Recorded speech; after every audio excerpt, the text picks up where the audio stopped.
What's good, family? Get out here, y'all, with a quick video. Y'all may not be able to see me because it's dark out here and I'm rolling. And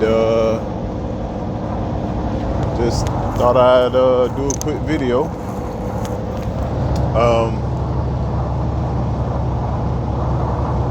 I don't really. It just crossed my mind, and I just thought I'd talk about it a little bit. And this one is about being a father as well as a husband and how that can change your life.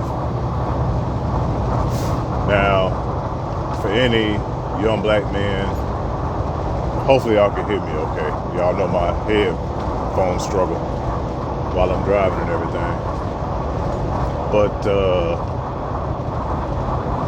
being a father, and I've touched on this on different platforms that I've been on, different panels, and just speaking about it. But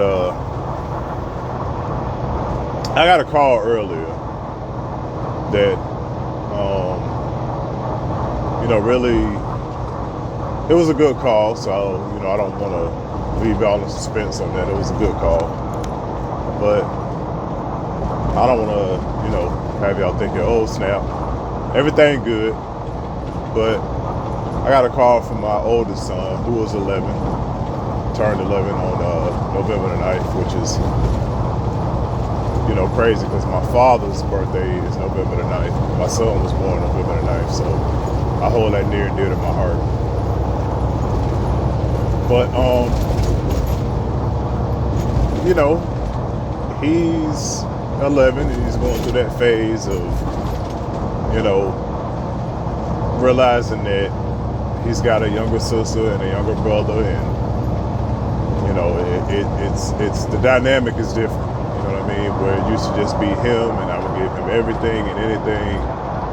Now he knows he has a share, so he kind of struggled with that, and then Sam and I got married, and I guess it kind of made him feel like, he was going to be on the back burner, which is far from the truth, because Sam will tell you herself, when we first started talking, I told her, I'm like, my kids are everything to me, they're my world, and they come first.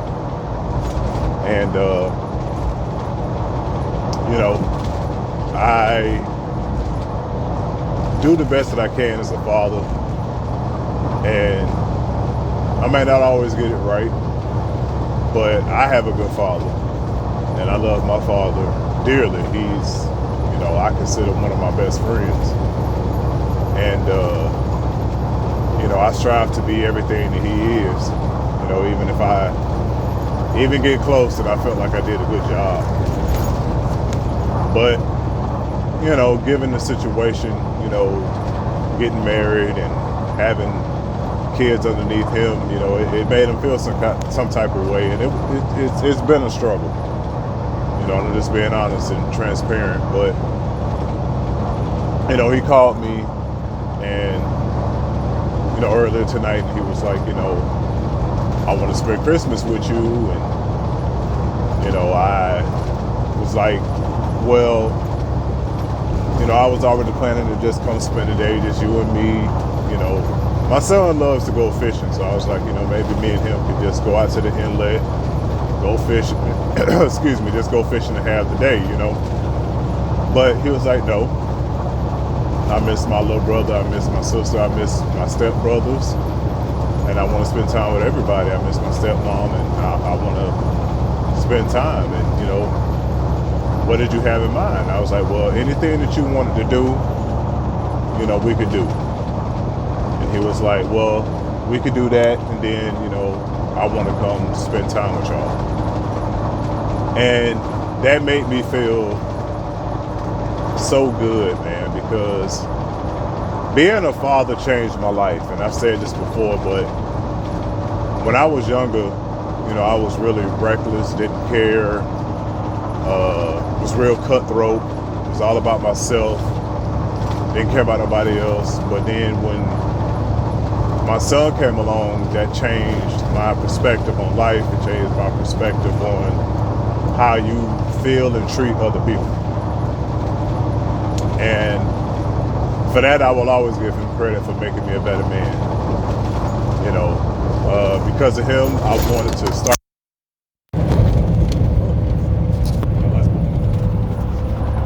Rough over here. Bear with me, I apologize. I'm sorry. Hold on, bear with me. I'm in Wisconsin right now. The roads are straight trash. Shout out to the American infrastructure. Hopefully y'all can still hear me. Hold up. Alright, I'm back. Apologize. But yeah, you know, he changed my life when he was born. You know what I'm saying? I ain't never cried that hard. I think the only time I cried that hard was when my grandmother passed. But to hear him say that he wanted to spend Christmas with me and that he misses little sister and his stepbrothers and his little brother, it made me feel good, and his stepmom, you know what I'm saying? Because we all love him dearly. You know what I'm saying? Like, when my youngest son, his little brother, was born, I didn't know how he would perceive him because he didn't see him all the time. And you know how babies are, you know, if they don't know you, they cry, they be a little leery. But it shocked me because when I finally brought him around his baby brother, he went right to him like he knew him. And I'm saying all that to say that being a father, you know, when you're ready, when you meet the right woman, is a blessing. It can change your life to have someone who's counting on you. Like, when you become a father, there's no excuses. There is no I can't. There's no putting it off for tomorrow. It's strictly getting the business at all costs. And they come first. You're not gonna let nobody cheat you. You're not gonna let nobody, you know, talk to you any kind of way, treat you any kind of way, because it's no longer just about me. So you move different. You handle things differently. Whether, you know, when you used to be, you know, ruthless, didn't care, you know what I'm saying? Like, you ain't gonna disrespect me as a man. It's still that way, but as a father, you think about that child and what your actions may cost that child. So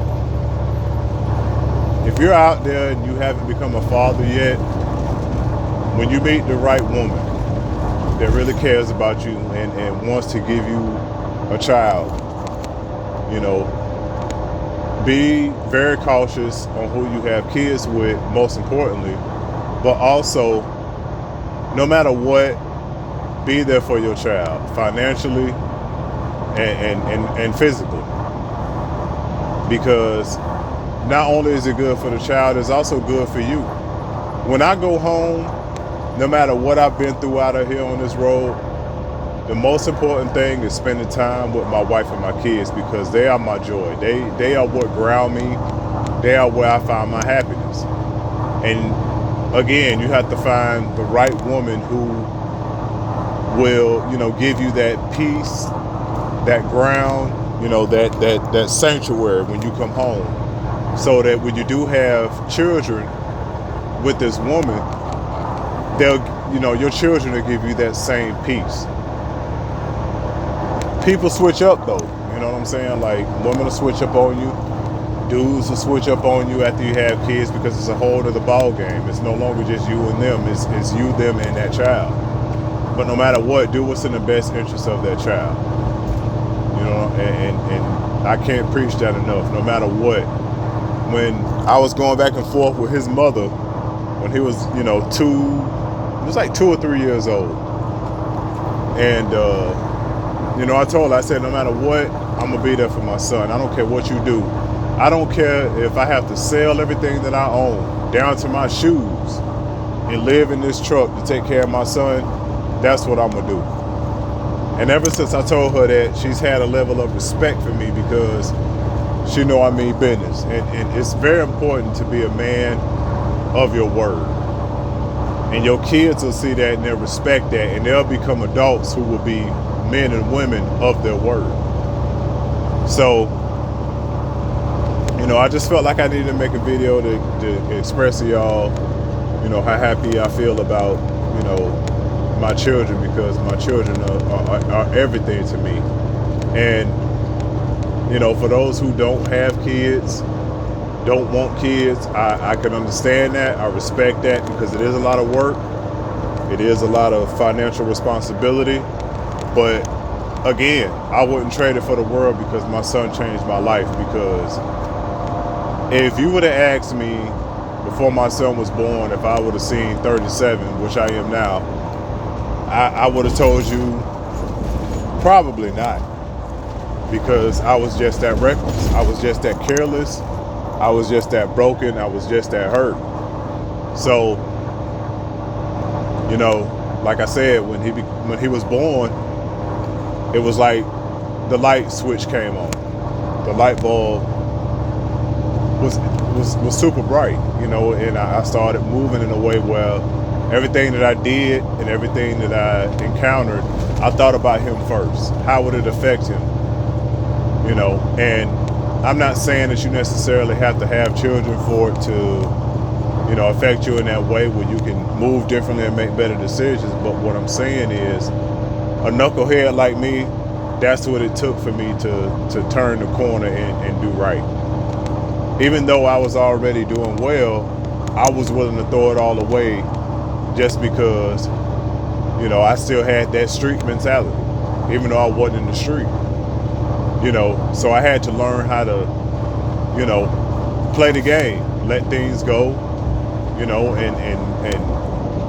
move past it, and just move different. My mentor often says, I always love what he used to say. He was like, God look after babies and fools. And I had never heard nobody say that before my mentor, and I was like, boy, if that ain't true, because I done some really, really crazy stuff, which lets me know I was a fool. Like, I done stuff, y'all, I'm telling y'all, that could have got me killed. And I'm still here. So I most definitely believe in that saying, what my mentor says, God looks after babies and fools. So, I just wanted to share with y'all, my gratitude for my kids, because I think there's this stigma in certain sections of YouTube where, there's bitter baby mamas, bitter baby daddies, and I go through it from time to time. I ain't gonna hold you. I go through it from time to time, and my wife will tell you, because it's been times she wanted to put pause on my baby mamas. But, we always fall back on our integrity and our respect for each other and our relationship, as well as our kids. And we have a saying that as long as we have love, we have peace. You know what I'm saying? So that's the mantra that we live off of. You know what I'm saying? We love each other, so we have peace. And, I want all y'all to find somebody like that, where they can weather the storm with you when you have to deal with those type of issues with someone who you've had a child with that you're no longer with. You know what I'm saying? So, I've had to learn how to navigate dealing with my baby mamas, and it ain't easy, but no matter what, I'm there for my kids, and my baby mamas know that. This is why I'm not on child support, because my son or my daughter can hit me up, and it's right there. I don't care how much it costs. I don't care what it is. If my babies want it, they get it. That's just the end of it. When I come home, no matter how tired I am, I'm coming to get my kids. I'm coming to spend time with my children, because they are a reflection of me. You know what I'm saying? And it's just, it frustrates me when I see black men that don't want to be in their child's life. Regardless of how you feel about the woman you had the child with, that has nothing to do with that child. And the last thing that I want to do is have a conversation with my 18-year-old son or my 18-year-old daughter and have to explain to them why I was not there. You know what I'm saying? And I would rather tell them, hey, here's the proof that I fought tooth and nail to be there, but your mama wouldn't allow me to be there. You know, which I understand that happens. But I'm not just gonna throw up, you know, the white flag and just say, you know what, you know, your baby, you know, your mama did this, your mama was. I'm just not that guy. So, to the younger men that may hear this video, my message is just be very, very careful who you decide to have children with.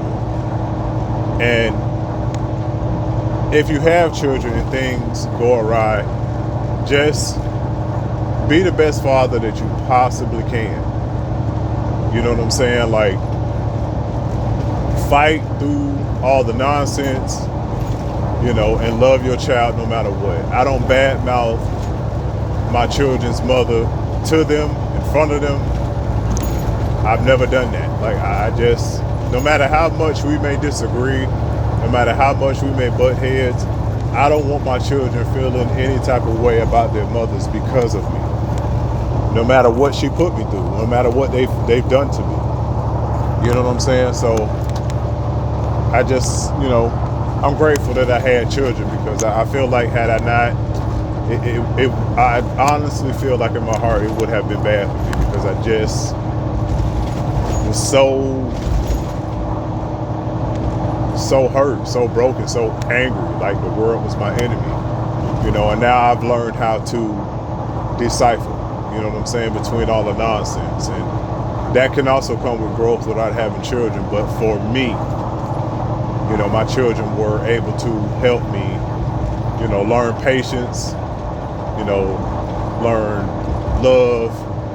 I mean, when I first came back out on this trip after Thanksgiving, I was super sore, because I stopped working out, and my 3-year-old daughter was like, nah, we finna play. And I had so much freaking fun, man. And with my 1-year-old, same with him. Like, when I'm home, he like, nah, you finna hold me. And it's hard, because he wants me to hold him because he know I'm a softie, and I'm gonna hold him here, baby. My 3-year-old like, let's play. So I'm trying to balance, but I love it. I love the challenge. You know, like, my back was killing me. I ain't never been that sore. I cannot remember the last time I was that sore, and I loved it, because I want my daughter to grow up knowing that her father loved her. You know what I'm saying? I want her to know that she's a princess to me, and I'm gonna treat her as such. You know, and same thing with my boys. I want them to know what a real man looks like. You know what I'm saying? I want them to know that this is how this is what it's like to be a husband. This is how you raise children and be a father and take care of the household. And, you know, I'm honest with my kids, even my stepsons, you know, they like, you know, when you coming home?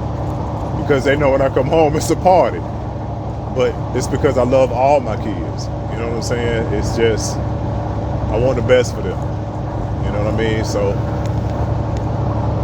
I don't know. It's just something in my heart. I just thought I'd make a video and just express, you know, my gratitude for my kids. And, you know, I just wish that more black men out there would get over their hurt, their anger. You know what I'm saying? Because there's a lot of good black fathers out there.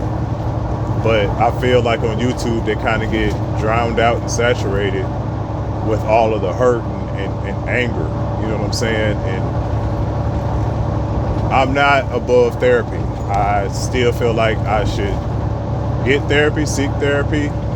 You know, it's just hard to fit that in with my schedule, but I am not against it at all. I'm not against marriage counseling.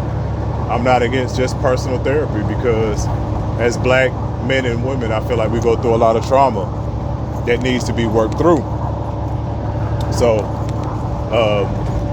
sorry if you keep seeing that weird shadowy hand. It's just, I'm trying to adjust my phone from falling because, again, the roads in America are shit. Excuse my language, but just straight shit. But, yeah, I hope it makes sense. I hope that you get it. Don't rush into having kids. If you do not have kids, let it be what it be.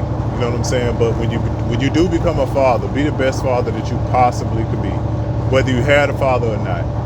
You know, think about that child. Do what's best for that child. You know, even when I was with my daughter's mother and things had got really bad, I was not willing to stay just for her.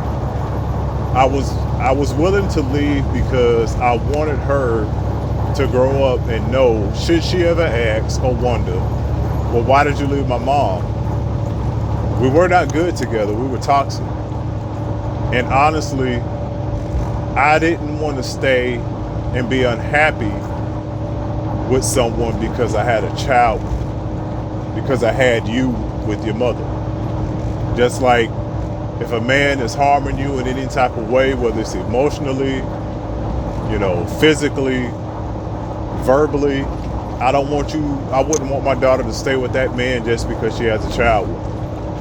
I would want her to be as happy as possible regardless, which leads me to, excuse me, the Kevin Samuel videos that everybody's been talking about. It went viral with the 35-year-old black woman who has a 13-year-old son and is a six-figure earner. Don't ever let anyone tell you what's best for you.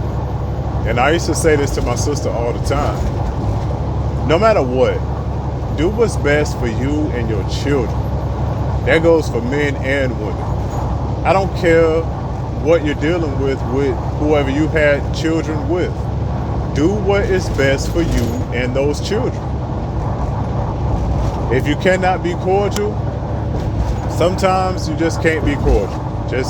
Like I said, people switch up after you have children with them. But do your best to do what's best by that child. Because as they grow up, they'll see it. Hence the fact that my son called me and was like, hey, I miss you. I want to spend time with you. And I gave him that space to gather himself. You know what I'm saying? I gave him space to, you know, understand that no matter what, I'm here. And I didn't stop supporting him financially. I didn't stop checking on him. He called me, I picked up. So I'm saying, you know, don't listen to someone who is in the same situation you, if not worse. Why would you listen to someone who is in their 50s telling you, who's twice divorced, telling you that you don't deserve a high value man or woman? That makes no sense because they're wearing a suit. The person at the bank wearing a suit could deny you and tell you that, you know, you're not worthy, but that doesn't make it true. They're just a messenger of a message that you do not have to subscribe to. You can go to another bank. You don't have to listen to a car salesman that's wearing a nice, you know, suit that you can't afford a car, buy a car. You can go to another car lot and buy a car. You know, that's with anything in life. Don't let someone who dressed nice and has an appearance tell you that you are not worthy of something. They don't know your backstory. They don't know your struggle. They don't know your pain. They don't know you. So don't listen to someone that's on the YouTube, the internet, and anywhere in general make you feel less than. Because you don't know what happens when the camera goes off. You don't know what happens when they log off. A lot of people could be in misery and will try to bring you along with them. Misery loves company. Without even really knowing it or saying it. We don't know if these people have worked through their issues. We don't know if they still have issues. We don't know. We don't know them personally. So why are you going to someone that you do not know personally and asking them for their advice? This is your life. You live it on your terms. So, you know, to anybody, don't, and I hate to bring this person up, but because it's just so, just not me. That ain't my thing. But don't let nobody tell you what to do in your life. Don't do that. Just